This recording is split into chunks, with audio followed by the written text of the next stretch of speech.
It's a common opinion that a film is as good as its villain, but Italian director Dario Argento proves that if the directorial reins are held by someone visionary, they can transform a simple story into a mind-bending horror experience filled with terror and thrill.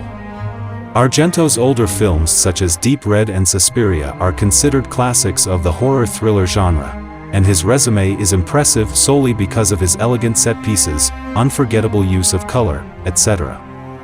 However, what serves best for Argento is the tension he builds throughout the film and releases the tension in a thrilling climax that's often divided in two parts, and this only heightens the satisfaction and surprise when the killer is revealed. In this video, we will explore Dario Argento's best horror thrillers.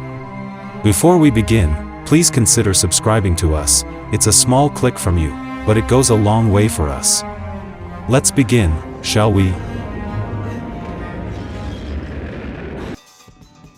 Number 1, Deep Red, 1975. The film starts 20 years after a child witnesses in horror a brutal murder and the murder weapon, a knife, falling at his feet. At a parapsychology conference, the medium, a woman named Helga, hears a child's song and builds a psychic link with someone in the audience who had murderous thoughts. However, before she could discover the person, Helga is killed by someone with a meat cleaver, and a jazz musician named Marcus witnesses the murder and Helga's bloody and mutilated corpse. Thanks to reporter Gianna Brezzi's pictures of Marcus, the killer strikes again to kill him, but fails. Marcus and Gianna get entangled in a web of unrelated clues, demonic folklore, and a ruthless killer, who wouldn't back down until their goal is achieved. The musician and the reporter must make sense of the vague clues and their faint memories if they wish to save themselves.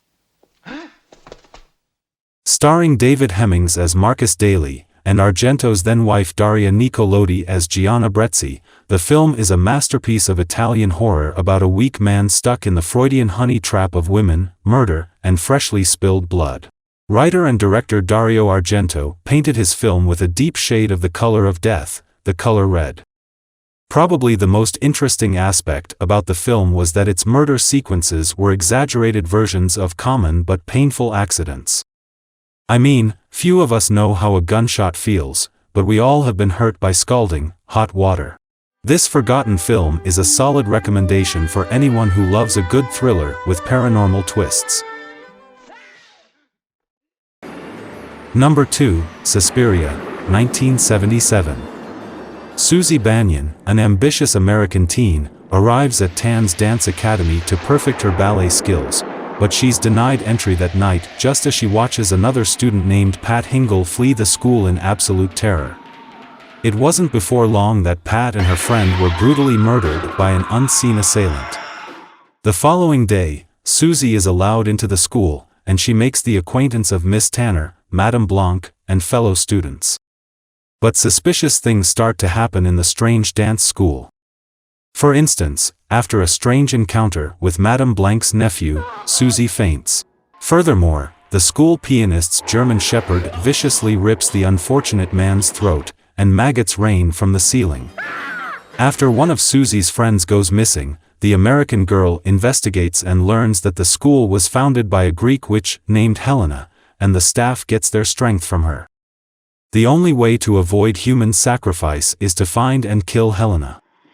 This 1977 film by Argento is exactly the kind of film that we were not allowed to watch as kids, something that makes us forget to think and forces us to panic. Adorned with Argento's love for primary colors and an intense background score, Suspiria successfully builds the tension, right until the climax.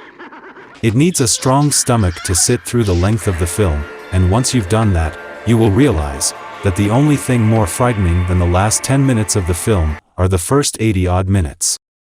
The film is the part of Argento's trilogy called The Three Mothers, with the second installment being the 1980 film Inferno. Sir, excuse me. I can't find the way out. Number 3, Inferno, 1980. After purchasing a book called The Three Mothers, a young poet named Elliot Rose gets riddled with unprovable but horrid suspicions about a few startling revelations that lived beneath her building. Upon reading the book, she concluded that it was the abode of a witch named Mater Tenebrarum, the Mother of Darkness. Rose wrote to her brother in Rome about her situation and pleaded with him to return immediately. Nevertheless, Rose couldn't wait until Mark's return and used the clues in the book to explore her building's cellar, where she discovered a water-filled ballroom and a putrid corpse residing at the depths.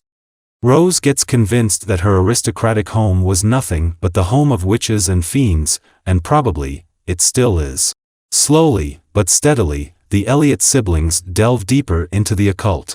Things worsen when mysterious disappearances and gruesome killings raise their ugly heads. Where do these grim and shadowy corridors lead? As mentioned earlier, Inferno is the second installment in Argento's Three Mothers trilogy, and remains one of the most underrated films of the 80s, partly because it was given a limited theatrical release. In a sense, the film is a modern-day, diabolic retelling of Hansel and Gretel's story, but instead of a house made of cake and candy, Mark and Rose Elliot find themselves in a fiendish house, plagued with witches and alchemists. Despite a few clumsy performances and lazy script, Dario Argento improved the film with his unforgettable set pieces, hallucinatory images, and unparalleled cinematic style. It's a kind of film that will leave you shrieking, one way or another.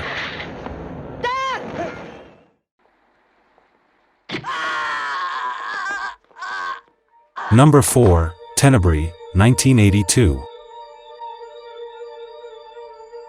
An American violent horror novelist named Peter Neal arrives in Rome to promote his latest novel called Tenebrae, but instead, Neal receives a letter from a killer who says that Neal's books have inspired him to become a serial killer.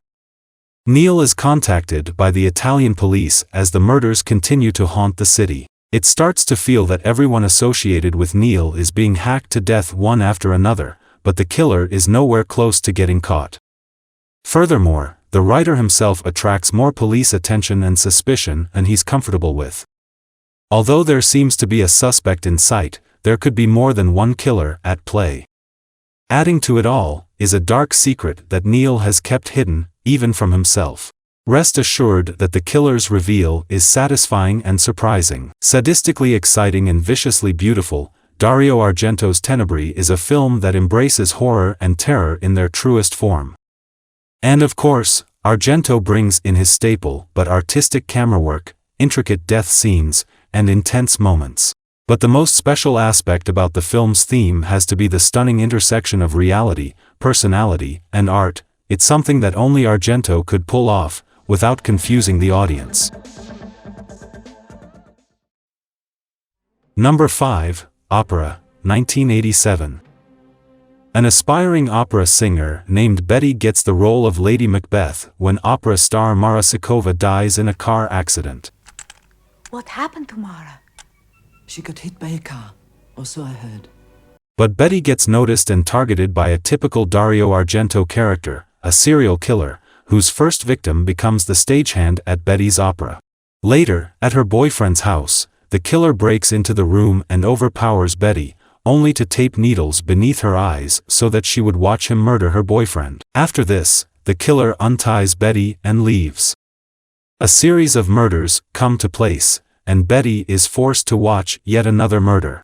Although Inspector Alan Santini offers her protection, the bloodbath continues relentlessly.